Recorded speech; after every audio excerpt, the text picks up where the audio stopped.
চাওক শেহতীয়াকৈ ৰাজ্যিক কেবিনেটে যি ৩৫,০০০ পদ সৃষ্টিৰ যিটো ঘোষণা কৰিছে সেই পদ সৃষ্টিৰ ঘোষণাটো নিঃসন্দেহে ঠিকাভিত্তিক শিক্ষক সমাজৰ কাৰণে ভাল খবৰ। কিয়নো ইমান দিনে শিক্ষকসকলে দীৰ্ঘদিন ধৰি দাবী জনাই আহিছিল যে চাকৰিসমূহ নিয়মীয়াকৰণ কৰিব লাগে আৰু সেই দাবী পূৰণৰ মাজত এটাই বাধা আছিল যে ইমান সংখ্যক শিক্ষকক নিয়মীয়াকৰণ কৰিলে সেই পদসমূহ ক'ৰ পৰা হ'ব। গতিকে আমি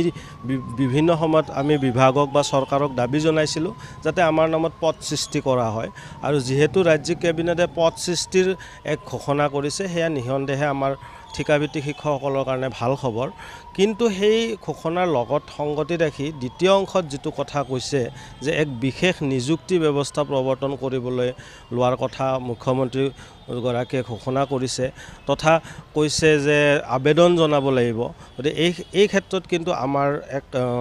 আমাৰ অসন্তুষ্টি আছে, কাৰণ শিক্ষকসকলে দীৰ্ঘদিন ধৰি নিয়মীয়াকৰণৰ দাবী জনাইছিল আৰু যোৱা বছৰ ২০২৩ বৰ্ষৰ ১৫ আগষ্টৰ দিনাখন স্বয়ং মুখ্যমন্ত্ৰীগৰাকীয়ে স্বাধীনতা দিৱসৰ পবিত্ৰ ত্ৰিৰংগ পতাকাৰ তলত ঘোষণা কৰিছিল যে সকলো ঠিকাভিত্তিক শিক্ষকৰ চাকৰি নিয়মীয়াকৰণ কৰা হ'ব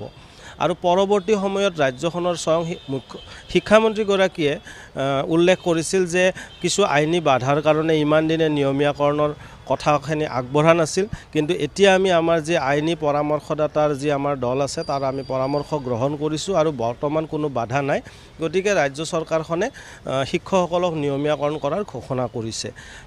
তাৰ পৰৱৰ্তী পৰ্যায়ত শিক্ষকসকল আৰু চৰকাৰৰ মাজত এটা বিষয়তে সংঘাত হৈছিল যে শিক্ষকসকলে বেতন সুৰক্ষাটো লাভ কৰিবনে নকৰে, কিয়নো আজিৰ তাৰিখত আমাৰ গৰিষ্ঠ সংখ্যক শিক্ষকৰে কিন্তু আমি ১২টা বৰ্ষ উকলি গৈছে আমি কৰ্ম সম্পাদন কৰি থকা ৰাজ্যৰ শিক্ষা বিভাগৰ অধীনত। গতিকে ১২টা বৰ্ষ যি আমি পাৰ কৰি আহিছোঁ, অভিজ্ঞতাপুষ্ট হৈছোঁ, সেই অভিজ্ঞতাৰ পিছত যদি আমাক পূৰ্বৰ নতুন স্থানত বা নতুনকৈ দৰমহাৰে আমাক নিয়মীয়াকৰণ কৰে তেতিয়া সেই ক্ষেত্ৰত শিক্ষকসকলে অসন্তুষ্টি প্ৰকাশ কৰিছিল। যোৱা ৭ ডিচেম্বৰত মুখ্যমন্ত্ৰী মহোদয়ৰ সৈতে শিক্ষকসকলৰ সভা হৈছিল। সেই সভাতো শিক্ষকসকলে অনুৰোধ জনাইছিল, আহ্বান জনাইছিল যে আমাক চাকৰিটো বেতন সুৰক্ষাসহ নিয়মীয়াকৰণ লাগে আৰু পৰৱৰ্তী পৰ্যায়ত যেতিয়া বিভাগে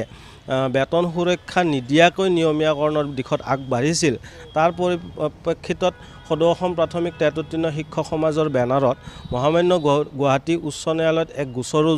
ৰুজু হৈছে যে বেতন সুৰক্ষাটো শিক্ষকসকলে লাভ কৰিব নে নকৰিব তাৰে ওপৰত। গতিকে সামগ্ৰিকভাৱে বৰ্তমান সময়ত যিসমূহ ঘোষণা কেবিনেটত কৰা হৈছে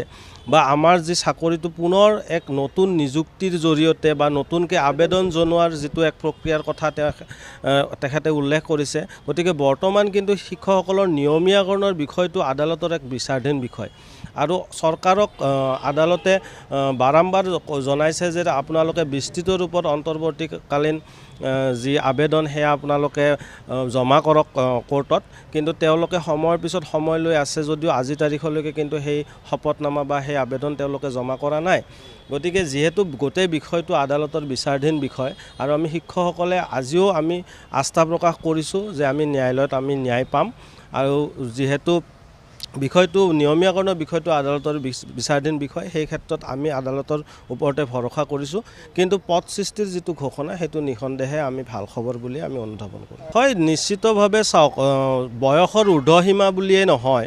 যেতিয়া নতুন নিযুক্তিৰ বিজ্ঞাপন এটা বা নিৰ্দেশনা এটা প্ৰকাশ কৰা হয়, যিটো সময়ত সেই বিজ্ঞাপনটো প্ৰকাশ কৰে সেই সময়ত যিসমূহ নীতি নিয়ম থাকে, কাৰণ আজিৰ তাৰিখত আমি সকলোৱে জানো যে প্ৰাথমিক বিদ্যালয়ত শিক্ষক নিযুক্ত হ'বলৈ ভাৰত চৰকাৰৰ যিখন NCTE নীতি নিৰ্দেশনা সেই নীতি নিৰ্দেশনা সম্পূৰ্ণৰূপে পালন কৰিব লাগে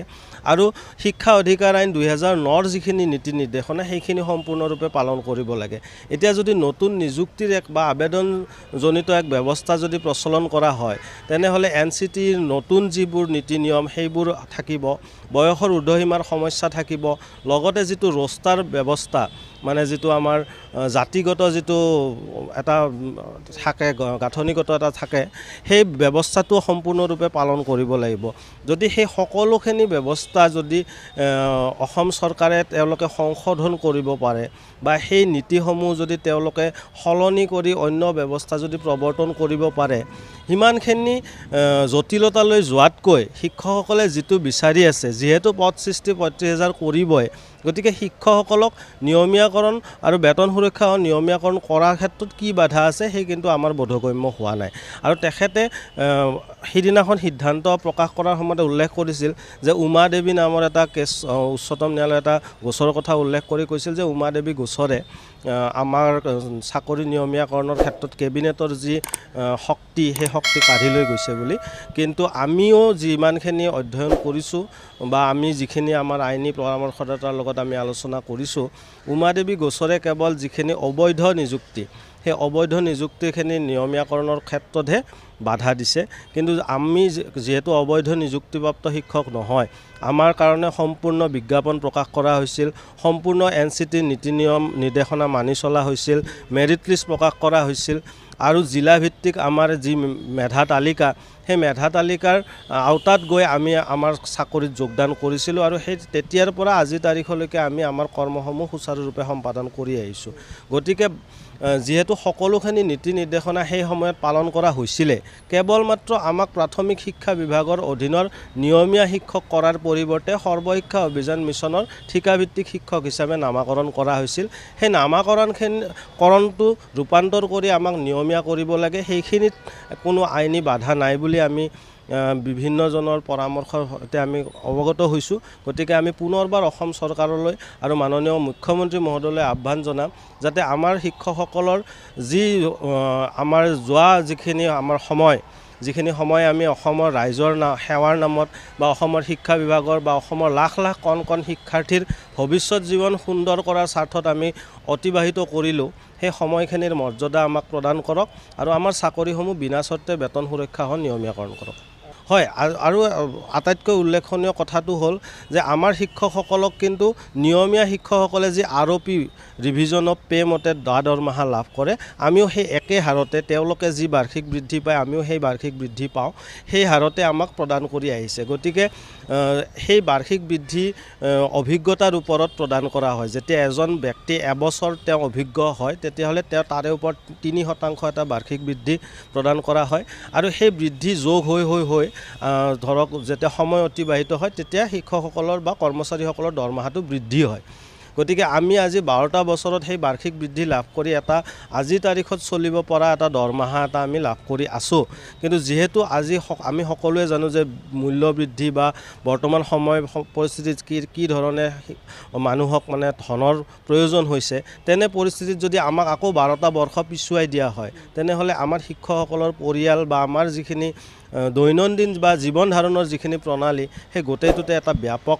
প্ৰভাৱ পৰিব আৰু শিক্ষকসকল যথেষ্ট ক্ষতিগ্ৰস্ত হ'ব আৰু এই ব্যৱস্থাৰে শিক্ষকসকলৰ যিটো মানসিক অৱস্থা সেই মানসিক অৱস্থা যথেষ্ট জুৰুলা হ'ব। আৰু আমি সকলোৱে জানো যে অসুস্থ মানসিকতাৰে কিন্তু শিক্ষাৰ্থীসকল